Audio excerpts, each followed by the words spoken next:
شروع اللہ کے پاک نام سے جو بڑا مہربان اور نہایت رحم کرنے والا ہے۔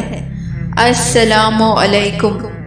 امام محمد باقر علیہ السلام کی خدمت میں ایک شخص آ کر کہنے لگا، اے نواسہ رسول، میں زندگی میں سے مایوس ہو گیا ہوں کیونکہ بار بار میں دعا مانگتا ہوں پوری نہیں ہوتی۔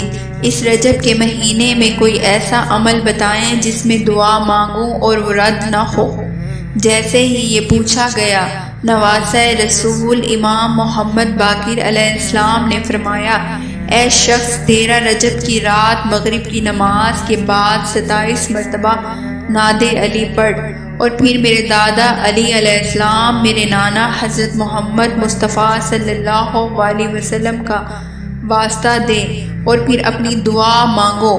اور رجب کی اس رات جو شخص ہاتھ اٹھا کر اللہ کو میرے دادا علی اور میرے نانا محمد کا واسطہ دیتا ہے، چاہے وہ دعا اس کی تقدیر میں ہو یا نہ ہو، اللہ وہ دعا فوراً قبول کر لیتا ہے، کیونکہ اللہ اس دن کو میرے دادا علی کی آمد کے لیے چنا ہے۔